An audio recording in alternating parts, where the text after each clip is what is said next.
Hello, I'm Jill Hart, Business Development Manager at KBL Solicitors. Thank you for tuning into our employment law vlogs, which have been recorded by Sarah Collier, KBL's Head of Employment Law, and Anna Reddy from Leap Health. Sarah is a highly experienced solicitor, specialising in guiding and advising businesses and individuals through the complexities of employment law to achieve the best possible resolution. Anna's area of specialism is optimising productivity and performance, putting health at the heart of everything we do. In this series, we've recorded 3 vlogs looking at issues in the workplace and their impact on employers and employees alike. The first vlog covers menopause, the symptoms, statistics, awareness in the workplace, what to be aware of and practical steps you can take. Second, we take a look at mental health, how employers can support employees, what to look out for, how we can help ourselves and a few tips on what others can do. Lastly, we discuss hybrid working, the benefits and challenges to employees and employers, along with how businesses can support those working from home. Thank you. I'll now hand over to Sarah and Anna. So today's session we'll be talking about hybrid working in the workplace. We are going to be examining what it is, how it works best and what kind of considerations you need to factor in as an employer that engages your workforce with hybrid working. Thank you, and I think there's been a massive influx recently. Some recent statistics from the Office of National Statistics show that in February this year, 13% of people were hybrid working, and now, well, up to May last month, it's 24%. So there's been a massive increase in hybrid working, and I think the forecast is that it will continue to rise. So it's something that we really need to address from a legal aspect to make sure that you've got everything in place that you should have, but also from a health aspect as well, to make sure that your employees and workforce stay both physically and mentally healthy with this change in working. So I just try a little, something I'd just like you to think about now, whether you're an employer or an employee, just think about this. If somebody wakes up one day and they're not feeling 100% mentally and physically, and they're working from home, what are the chances of them actually picking the phone up and phoning the boss and telling them that they won't be in today because they're not feeling 100%? I guess in the majority of cases, they wouldn't actually do it because it's so easy now to mask how you're feeling when you're working from home or in different situations where people can't see you, you don't have the same visibility. So really looking at figures such as absenteeism, isn't that accurate now? We need to look at other areas such as presenteeism, which is working with suboptimal health. We need to look at e-presenteeism when people are sat there behind a screen working with suboptimal health. We need to look at leavism, and this is on the rise. The number of people having to take days off to catch up on work. And we need to just make sure that we're getting an accurate picture of what is happening in our workplace when people are working in different situations, such as hybrid working. So what is hybrid working then? How, what do we consider is hybrid working? I think it's certainly become far more popular since we were in a situation in COVID where people had no other choice really but to go and work from home. And I think lots of industries that wouldn't have anticipated that people could work effectively from home realised in that period that actually it can be possible. And as we've started people coming back to work following the COVID pandemic, hybrid working seems to have taken a bit more of a, to be a bit more popular. So hybrid working, there's lots of different words for it. Agile working, remote working, blended working and split working. But it's effectively where you have an inflexible work arrangement where individuals will work a period of time from their office or their workplace and an agreed other period of time, that the balance of their time at another agreed workplace, usually their home, but in other instances it can be somewhere else, such as the gym. I've heard of people working from coffee shops, the gym, other kind of split shared workspaces that are available. So ultimately hybrid working is where you're splitting your time, in different proportions, whatever that proportion might be, between the workplace and home. And often employers will set some parameters for that. So for example, 2 days working from another location and the balance of your time from the workplace.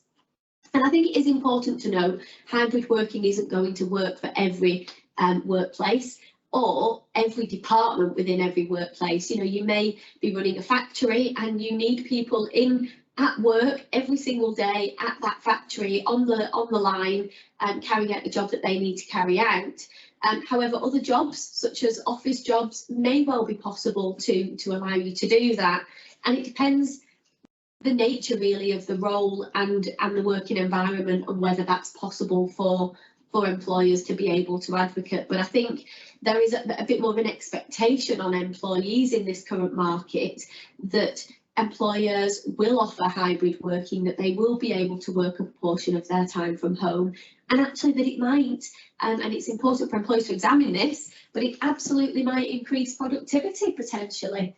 Certainly, and as we were discussing, it's most recently been in the news that, you know, organisations are trialling out that 4-day work week, as other places in the world do, and see success with it. And I think this is where we really need to change that focus on the number of hours worked to how we can be productive. And I think this is where we really, as individuals, need to take ownership of our productivity when we're working out of the office, and it's a little bit more difficult to do that. And as you quite rightly said, it works for some people and it doesn't work for some people. So how do you make it work for you? And I know if it's really been detrimental to your physical, mental health and ultimately productivity, it's important that this is raised with employees, and employees also make this a culture where people feel open to discuss how it's working for them. But there are little steps that you can put into place to support your productivity when you're working from home or away from the office. So in terms of maybe your rest and recovery, it's important to make sure that you're working away from your living area. You know, make sure that you're working away from the kitchen, away from where you rest and chill out, away from your bedroom, and really define your working area and your personal area as well, so that you're not tempted that the two become integrated. And make sure that within the workplace there's cultures and norms that people switch off at a certain time. It's not acceptable to be sending emails during the middle of the night and continuing to bombard people with work so they can't switch off. It's important to make sure people get that good switch off. And then when it comes to movement as well, encourage people to move during the day. Not every meeting has to be a video meeting, which I think our new world of working, you know, portrays that every meeting should be a Zoom, a Teams, or, you know, a video call. It doesn't have to be. Try and assess every single meeting as to what is the most appropriate way to communicate. Could it be a walk and talk out in the fresh air? And just really try to isolate each meeting and identify what's the best thing to do.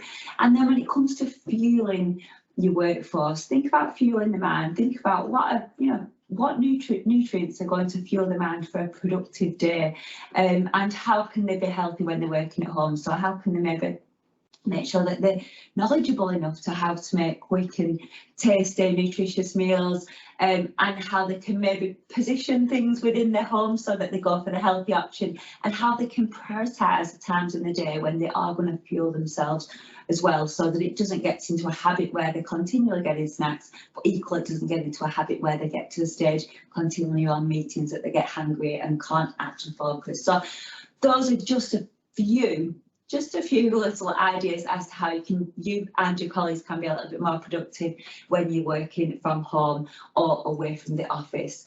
So Sarah, what other suggestions have you got? What other ideas have you got as well? I think I advise employers very regularly on this, and I often get, you know, an aspect from the employer of, look, it's difficult to know whether people are working, it's difficult to understand how much they're getting done. They often have other things going on at home, so they might have caring responsibilities for children or their parents. And, you know, employers do want to know that employees are going to continue to work their contractual hours as agreed, that they have a safe working workstation that they can work from and focus from, you know, that they are motivating themselves and being, you know, working independently. And all of these things that people do in the workplace need to continue to happen at their other place of work, assuming that's home or wherever it is. But I think it is important that employees see it as well from the employer's perspective, that there needs to be an element of trust between them, and that there needs to be communication. You know, the employer does need to be able to get hold of the employee and have meetings and check in with them. You know, I know we're talking about hybrid working rather than complete working from home, but if there are things bubbling under the surface with employees, if they're lacking in terms of their performance, what are the reasons for that? You know, is it because of the fact that they're having this time from home? Are there things that you could be doing? And as we've talked about in a lot of these sessions, Anna, it's about open communication and then discussing it with your employees and having that check-in, you know, having that bit of a morning session where it's just a case of, what have you got on today? How's your day looking? What kind of meetings have you got on? Not in a big brother type of way, but in a supportive way to your employees as well. You know, and just talking about the workstation aspect, as an employer, it is important that you cover yourselves, that you have a risk assessment, you know, carried out on their home working environment or wherever it is that they're working. I recently advised an employer who had an employee who worked in a remote call centre who was working from her bed. She literally had the laptop, the phone set up on her bed, and she was suffering from some significant back problems. And I know that in COVID, when people were working from home on makeshift desks, and this may have continued into this hybrid working situation, that they don't have a sort of safe working environment. So it is the employer's responsibility to make sure that that workplace assessment is conducted and they have a written risk assessment to show that, in case, you know, they start to need a physiotherapist, etc. And I know that's becoming more common. Yeah, I think that's a really great point as well, because most recently the Working Well campaign carried out by John Lewis identified that by 2025, due to musculoskeletal health and mental health, it will cost each organisation per employee £2,605, which is a lot per employee, when really small steps can be put into place early on, such as making sure employees have the right workspace and at the right desk, making sure that they're protecting their mental health as well by getting that communication and checking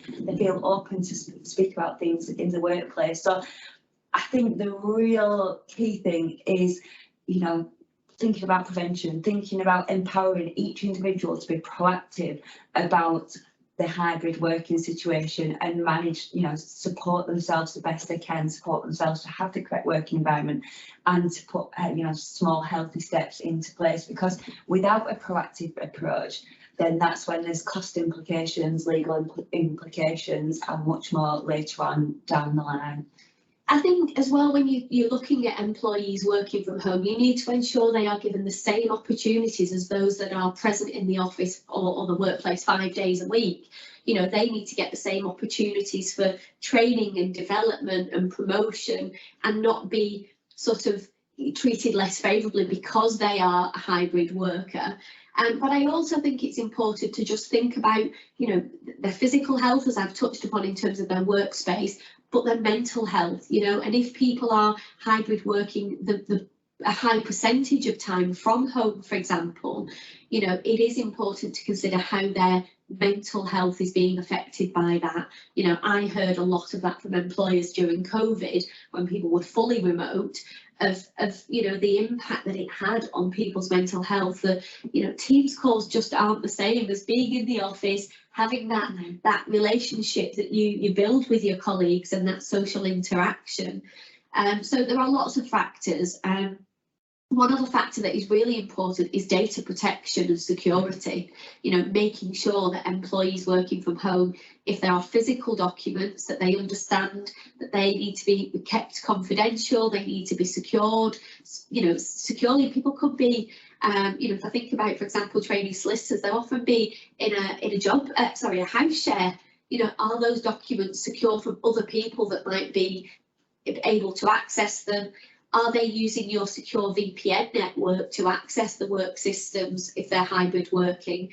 If they are working from a coffee shop or the gym or a train, or wherever it might be, a hotel, are they saying things that are significantly confidential that other people will identify and hear about? Are they naming customer names or client names, and so there's a lot of data protection and security issues that really need to be ironed out by employers in these types of situations, really. Certainly. So, in essence, what do you think we can really do to support the success of hybrid working from a law and employment law perspective? I think it's important for an employer to really examine how it will work in their workplace and for their industry.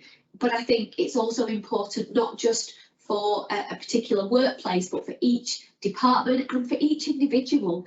I've had employers speak to me about individuals who've said, I don't want to do hybrid working. I can't motivate myself at home. I need to get out of the house every day. I want to be in an office environment.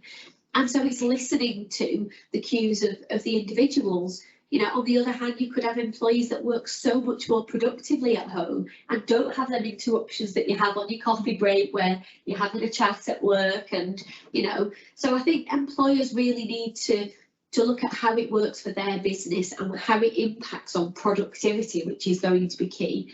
And the flexibility offered to staff. You know, some of my clients say it doesn't matter what hours employees work as long as they are getting to achieve what they need to achieve.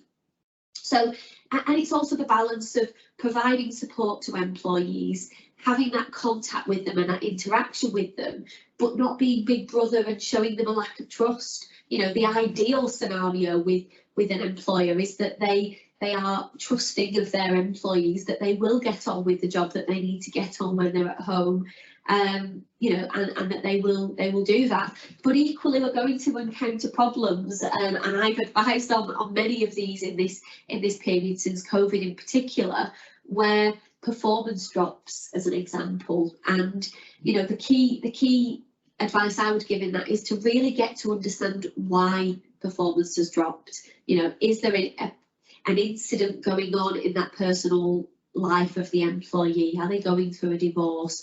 Have they got caring responsibilities for a parent that's interrupting? Is it the nature of the fact they're doing hybrid working? If it is, can we change that and get them back in work, or change the proportion of time that they spend? So I think performance does often come up. And for me, where an individual is lacking in performance or needs supervision or training or support, the vast majority of their work will need to be in the workplace. You know, you simply can't always do it in a hybrid way. And I think that's great, and I think you've really consolidated lots of things that you need to consider from the employment law side of things. I think one thing I just wanted to finish on then is hot desking, because employers are often saying it's great because we've now reduced the office space. We're not needing everybody to have a workspace every single day. The fact they might be in the office 2 or 3 days a week, they can hot desk from any desk. You know, that's helping them become more paperless, you know, from a confidentiality perspective, from a cost saving perspective, from a saving the planet perspective, which is always one in my books that can't be negative. So lots of factors for hybrid working, but I think it can work for many businesses. It's important to know it can't work for them all, but you do need to put these measures in place, and having a good policy in place I think is key, because that can set the parameters of what the expectations for the employee are and what, you know, what they are required to do. So sometimes they need to get insurance in place for their home work environment as well. So there's lots of factors for employers to look into, really. Definitely. I think it's key to have that policy in place. And then I guess from the health aspect as well, I would really encourage you to empower each individual in your organisation to be motivated and take that ownership to drive their health forward, whatever situation they're working in, to have those tools and little triggers in place so that they can have, you know, support the physical health. They can get movement during the day to keep them productive and keep them alert and focused on what they're doing, to fuel themselves correctly, to fuel their mind, to make sure that they're resting and recharging and switching off, and really reinforce that it's not just about the number of hours that were worked, it's how productive they are during that time and how they motivate themselves during that time. So ultimately that makes it easier for you to assess what's actually going on when maybe they're not in their office, and then when they're in different places as well. But yeah, taking a proactive approach will save costs later on down the line than taking a reactive approach. So what if they need some information from us? Obviously on the legal side, if you need support, if you want some assistance putting a policy in place, which I would highly recommend, to set the parameters on what your employees must do and what the expectations are, then please feel free to get in touch. My details are on the KBL solicitors website, kbl.co.uk, and my email address is scollier@kbl.co.uk. How will they get in touch with you, Anna, if you can provide some assistance on this front? Thank you, Sarah. So yeah, my email address is anna@leaphealth.co.uk. You can find more at the website, which is www.leaphealth.co.uk. And I provide workplace health workshops that cover a lot around hybrid working in different situations, around your nutrition, around movement, rest and recovery, and how you can really just make small steps that have a big impact on your life. In addition to that as well, I also do a lot of work around increasing current engagement with what you've already got out there. So how can you increase engagement with those wonderful health resources that you've also got and drive that motivation? So yeah, please do get in touch if you need any more information about that. Thanks very much.